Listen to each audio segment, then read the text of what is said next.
I realized that when I was a little bit too far deep into the left, I realized my own self-sabotage when I was saying that I was fighting for tolerance, but I was using very intolerant methods to do so.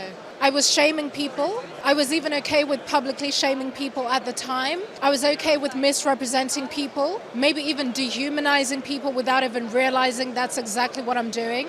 Not willing to hear any worldview that was in contradiction with my own, imposing my own worldview onto other people, leading with self-righteousness. So everything that I was saying I want, unity, diversity, equality, my behavior was in direct contradiction with those things. That's a perfect example of self-sabotage. Yemini for Rebel News in London at the ARC conference. The pushback to the WEF. I'm here to talk to attendees who you usually wouldn't have access to, and what you're about to watch is one of those interviews. So when you finish, make sure to like, comment and share, and then head over to followavi.com. Make sure to subscribe to our mailing list and follow me across all socials in case the interview you're watching now might be a little bit too spicy. It'll get me banned off the platform you're watching on now. Followavi.com. Enjoy. Did you grow up in London? Are you a London? I did. I grew up in London from about the age of 13. So, do you recognise London today from when you were 13? In what sense recognise London? You know, look at some of the protests over the weekend in the last few weeks, and there's this weird alliance between, and I think you originally, from memory, correct me if I'm wrong, you identified as someone from the left, and I see this alliance between this far left and these almost jihadi groups marching in big numbers. And I'm trying to get my head around, especially as a Jew, what's happening here in London that it's playing out in a way, and if you have any insight from your own experience as to what's happening. I actually don't have any insight specifically on that. That's just my honest truth. And I think it's because it depends who you're connected to in London and what conversations you're having and what social groups you're a part of. Because for me, specifically, I'm a Zimbabwean. So naturally, I'm around other Zimbabweans. I know that I've been in London for a very long time. I've been in the UK for 20 years, since I was 9 years old. But I think sometimes we assume that everyone is having the same experience. My experience is very, very different, you know. When I'm with my family, I'm in Zimbabwe again. When I'm with my family, we're not speaking about politics and we're not overly analyzing things that are happening in different places. So I think there are things that are happening right now. There's a level of division that can be felt specifically right now. But I think for me, it feels a little bit difficult because I think there's the pressure to sort of pick a side and to pick a stance as soon as possible. But I think I learned my lesson from 2020 when the very same thing, similar thing, but just in a very different way, was happening around the George Floyd murder and the protests that were happening with BLM, where my own personal awakening happened, where I realized that I was kind of being told that I need to march and champion for something that I knew didn't feel quite right. I had a lot of questions around it. And I think from that time period, I sort of learned that instead of throwing myself into something, let's say being on the streets right now and marching, I need to stand back a little bit and just ask questions and think, wait, why am I being forced to take a position in this moment in time? And is it right? Is it true? So I think for me right now, there's more questioning than anything. But I think, again, when it comes to London as a whole, it simply depends on what conversations you're a part of at that moment in time. Self-sabotage, that's something that you talk a lot about. Yeah. What do people most often do to self-sabotage? For me, and you can tell me what you think, I'm curious to know, but it's when what you say you want and your behavior are in direct contradiction. So for me, a perfect example that I can give, I realized that when I was a little bit too far deep into the left, and by the way, I don't over-identify with either side. I think I'm in a very freeing place where I realize that I don't have to force myself to choose. Everything can be a case-by-case basis. It really can. It really can. That's a very far-right answer.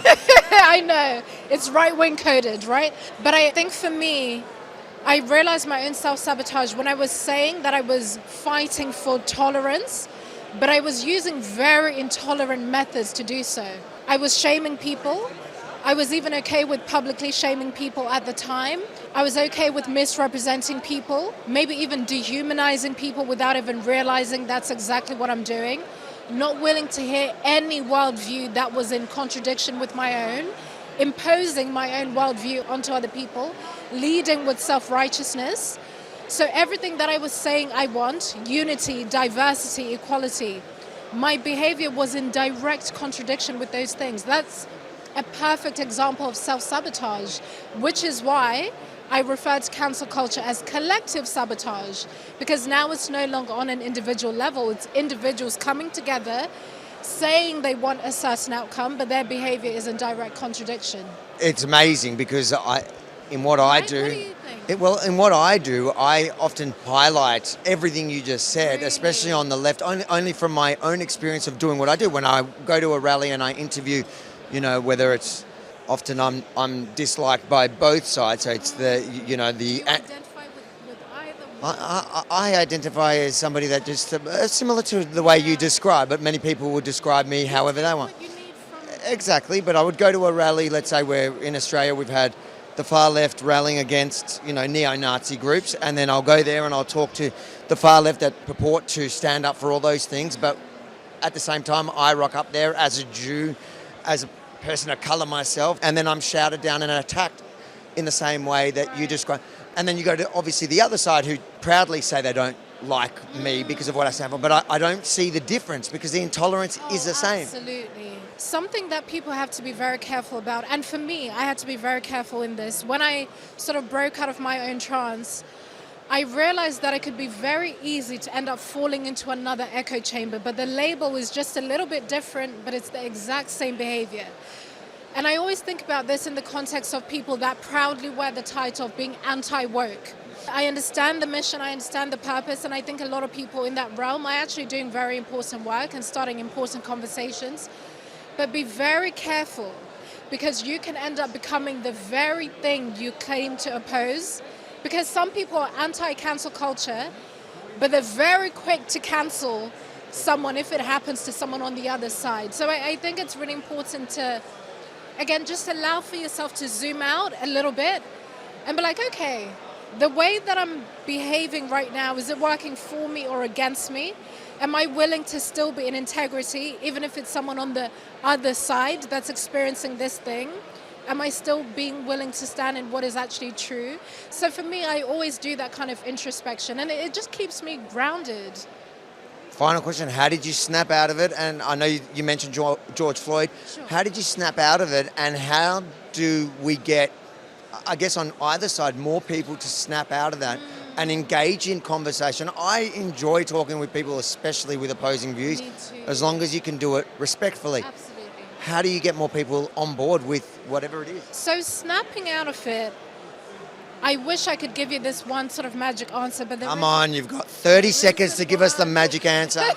It's gradual, okay? That's the magic answer. It's going to be very gradual, but you have to pay attention. Do you feel uncomfortable when you hear a view that before you can even intellectualize it, you feel it in your body? Your body rejects it before you've even wondered what it actually is. Lean into that. Practice leaning into that discomfort, being like, wait, why do I actually disagree with that? Do I disagree with it because I've been told that it's the wrong thing to think? Or is it because I've actually looked into whatever the thing is, I know what my position is, and I know that it just doesn't make any rational sense? Be curious, And I think when you lean into that discomfort more and more, you will naturally come to a place of some kind of, just an invitation to sort of step into something different. And the word invitation can make it sound like it's an easeful process. But usually it's cognitive dissonance, like a discomfort where you realize, actually, wait, this thing that I had been buying into for maybe 5-10 years is not actually true.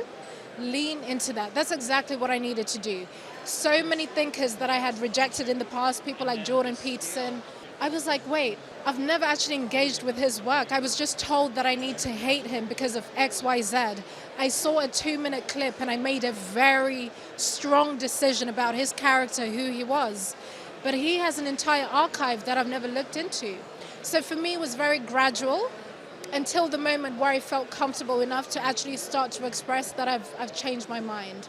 So it's going to be a very gradual, slow, unsexy process, and I think that's good. I guess the question is, how do we encourage others? How does the viewer watch us going, I'm with you, I've gone through the process, or, I already started there in the middle, but I notice my friends, my family that are caught up in listening, being told what to think about, for example, Jordan Peterson, not knowing why they hate him, just hating. How do you encourage others? How are you able to do that? Do you have any insights into that? You know what I think? I really mean it when I say people want the magic answer. People want me to tell them that it's simple. You just do this one thing, talk to your friends, send them this link. That is not going to work. You know why? Because when people are so embedded in their beliefs and they believe that it's true, you can't change their mind through forcefulness. A lot of the time it's you actually embodying integrity, you embodying a sense of freedom and personal conviction that makes people think, hold on, there's something there. It's not going to happen in a forceful way. And maybe you start conversations through curiosity, not trying to change people's minds. That's not going to work. And I'm not saying that in some kind of abstract way. Even in terms of psychology, you're not going to change someone's mind through force. Someone needs to feel that they've changed their mind because they want to. And you can do that in conversation, through curiosity, affirming some of the beliefs that another person has, and then allowing for yours to come through just a little, but it takes time. It's not going to magically happen. And sometimes people need to reach the end of their own tether and their own ideological possession before they snap out of it. So I think there's an element of control that we all have to relinquish. Focus on yourself and embodying your own integrity first and foremost, and there will be a spillover. It won't feel immediate and big and grand, but something starts to change bit by bit. And also your friendship circle might have to change. Some relationships might have to change. You will, because you're changing, things in your life will naturally have to alter as well. But I think we need to let go of this idea of how do I change their minds. Change yours first and trust yourself first.